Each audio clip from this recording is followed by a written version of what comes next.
Hello dear students, ज्ञानी बनो dear YouTube channel में आप सभी का स्वागत है। दोस्तों आज हम सॉल्व करने जा रहे हैं 10th क्लास की एक्सरसाइज ट्रिग्नोमेट्री का सेकंड पार्ट यानी exercise number 9 height and distance, जिसमें दिया गया है यानी ट्रिग्नोमेट्री के रेशियो को यूज करके किस तरह से हाइट और निकालते हैं, डिस्टेंस कैसे निकालते हैं। जैसे कि पहाड़ों की हाइट है, किसी पेड़ की हाइट है, किसी दीवार की हाइट है, किस तरह से निकालते हैं, आज इनका यूज़ करेंगे। तो देखिए गिवन क्वेश्चन क्या गिवन है। A circle artist climbing a 20 metre long rope, एक 20 मीटर लंबी रस्सी है एक सर्कस के आर्टिस्ट के पास, which is tight stage at the tight from the top of the vertical pole to the ground. मतलब एक ज़मीन पर खंबा है, क्या है, ये है ज़मीन पे एक खंबा है, इस पर क्या है कि एक रस्सी बंधी हुई है, जिस वाली रस्सी की जो हाइट है वो 20 मीटर है। कितनी है? 20 मीटर की हाइट की एक रस्सी इस पर बंधी हुई है। कोई दिक्कत नहीं, बन गई। तो 20 मीटर हाइट की ये जो रस्सी बंधी हुई है इस पर, इसका पूछ रहे हैं कि इसमें जो है ये 20 मीटर हाइट की लेंथ हो गई। 20 मीटर की जो रस्सी की जो लेंथ है हो गई। ये क्या है भाई? ये h है हाइट।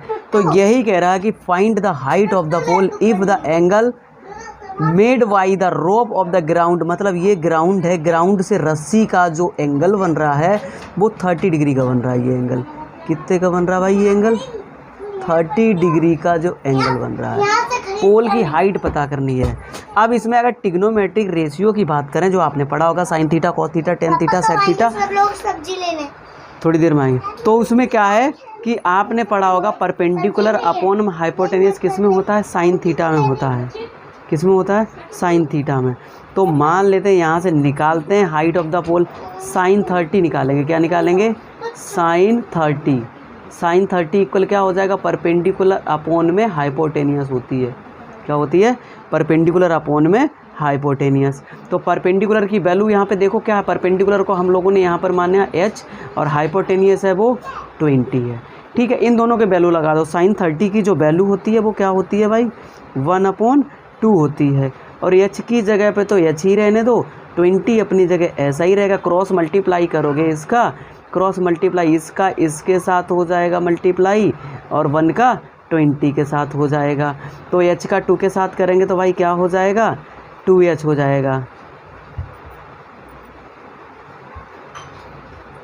तो h का 2 के साथ करेंगे क्या हो जाएगा? 2h हो जाएगा। 2h इक्वल क्या बन जाएगा? 20 इंटू 1 करेंगे क्या हो जाएगा? 21 जा 20। यहाँ तक बात क्लियर है। यहाँ से h इक्वल क्या निकल के आएगा? h इक्वल निकलेगा 10 मीटर। कितना निकला? 10 मीटर। तो यही पूछ रहा था, क्या पूछ रहा था कि find the height of the pole, pole की हाइट। तो यहाँ से हम क्या लिखेंगे? हेंस द हाइट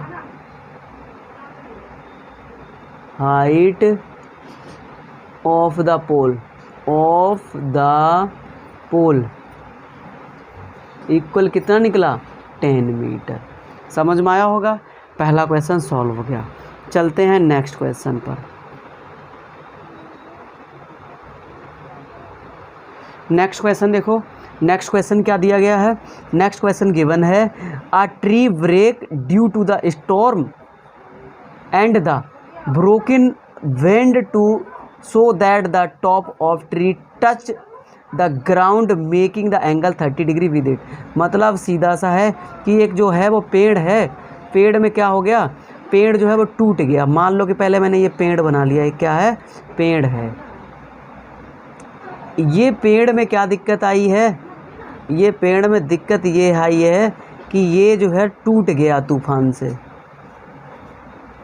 ये पेड़ बना लिया, ये मान लो कि ये यहाँ से टूट गया, इस पॉइंट से ऐसे ज़मीन की तरफ चला गया, और ये यहाँ से इधर मिला लिया। ठीक है, तो पहले जो पेड़ की जो हाइट थी, पहले जो पेड़ की हाइट थी वो कितनी थी? मान लो यहाँ से लेके यहाँ तक नीचे का एक ग्रुप अलग बना लो, इसके ऊपर का अलग मान लो। तो पहले मान लो कि जो टूटने से ऊपर वाला जो हिस्सा था इसको हमने मान लिया x, और जो टूटने के बाद वाला नीचे जो बचा हुआ भी हिस्सा इसको मान लिया y। ठीक है, तो x इसको माना तो इधर भी ये टूट के यही तो नीचे आया, तो ये भी क्या रहेगा भाई? x रहेगा, है। तो यहाँ पर आप चाहो तो निकाल लो। तो क्या करेंगे भाई हम लोग? Height of the tree, let height of the tree height of the tree equal क्या मान ली हमने भाई, x प्लस वाई। इतनी बात क्लियर हुई। अब हमें x प्लस वाई की अगर वैल्यू निकाल देते हैं तो हमें हाइट पता चल जाएगी। दूसरी बात, ये जब यहाँ वेंड हुआ यानी कि ये जो टॉप वाला जो भाग था, इसका पार्ट था, वो ज़मीन में टच हो रहा। तो जब ये ज़मीन में टच हो रहा है ग्राउंड में, तो ये पता है एंगल कितने का बना रहा, ये एंगल बना रहा 30 डिग्री का। कितने का एंगल बना रहा, 30 डिग्री का ये एंगल बना रहा। क्या पूछ रहा है भाई, इसके बाद में the distance between the foot of the tree and the point where the touch the ground is 8 metre. मतलब ये फुट है पेड़ का, मतलब जड़ है, और यहाँ से और यहाँ पर टच हो रही है, यानी कि उसके ऊपर वाला पार्ट है सबसे टॉप का। इन दोनों के बीच की जो डिस्टेंस है वो कितनी है, 8 मीटर है। कितनी है डिस्टेंस, 8 मीटर डिस्टेंस है। कोई बात नहीं। तो अब हम एक बार y की वैल्यू निकाल लें और एक बार x की वैल्यू निकाल लें, दोनों को प्लस कर देंगे तो पेड़ की हाइट आ जाएगी। कोई दिक्कत नहीं, निकाल लेते हैं। कैसे निकाल सकते हैं, कंपेयरिंग करो। परपेंडिकुलर ए जब एंगल दिया गया इसके हिसाब से ये क्या बन जाएगी, परपेंडिकुलर बन जाएगी, ये बेस बन जाएगी।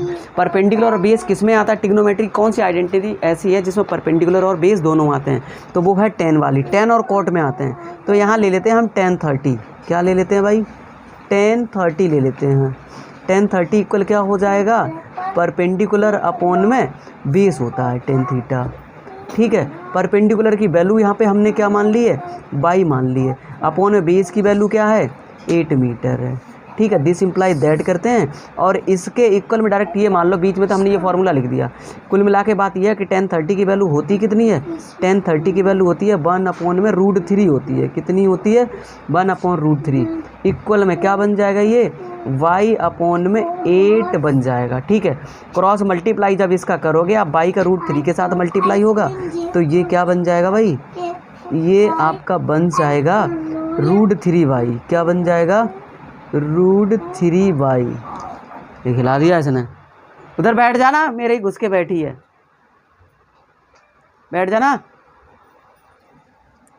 क्या बन गया ये, √3y। तो √3y इक्वल क्या हो जाएगा, ये y का मल्टीप्लाई √3 के साथ और ये 1 का मल्टीप्लाई 8 के साथ, इक्वल बन जाएगा 8। ठीक है, यहाँ से अगर हम दिस इम्प्लाई दैट करते हैं तो y की जो वैल्यू निकल के आती है वो क्या निकल के आती है, 8/√3 निकल के आती है। इतनी बात क्लियर हो गई। ठीक है, y की वैल्यू आपने पता कर ली। अब पूरा पता करने के लिए क्या करें, यहाँ से मैं ऐसे कर देता हूँ और हमें यहाँ पे किसकी पता करनी है, x की और करनी है।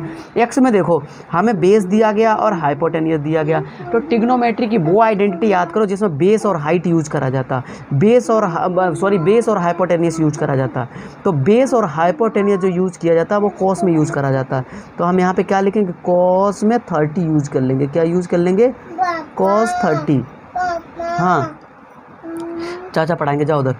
cos 30 इक्वल क्या हो जाएगा, base upon hypotenuse. W for watch.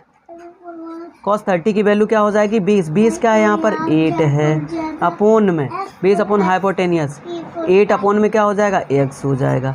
इसको और ज़्यादा यहीं पे सॉल्व करते हैं तो cos 30 की वैल्यू पता कितनी होती है, cos 30 की वैल्यू होती है, चार्ट अगर नहीं आता तो याद कर लेना, √3/2 होता है। जो साइन 60 की होती है वही cos 30 की होती है। तो √3/2 इक्वल में क्या बन रहा है, ये 8 अपॉन में क्या बन रहा है, x बन रहा है। इनका क्रॉस मल्टीप्लाई करेंगे, x का मल्टीप्लाई किसके साथ होगा, √3 के साथ।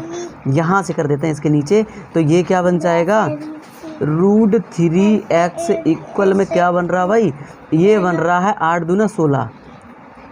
और आगे जब इसको सॉल्व करते हैं तो x इक्वल क्या हो जाएगा, x इक्वल हो जाएगा 16 अपॉन में √3।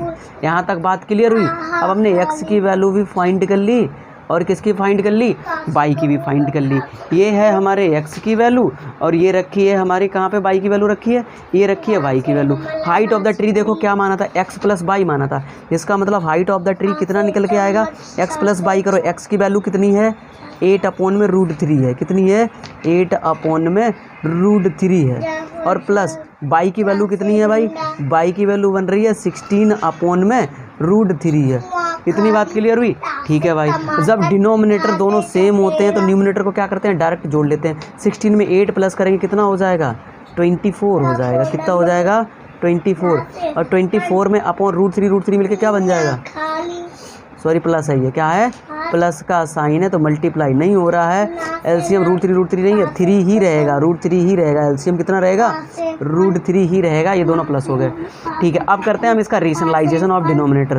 तो रेशनलाइजेशन ऑफ डिनोमिनेटर करेंगे तो √3 का ऊपर मल्टीप्लाई करेंगे और √3 का ही नीचे मल्टीप्लाई करेंगे।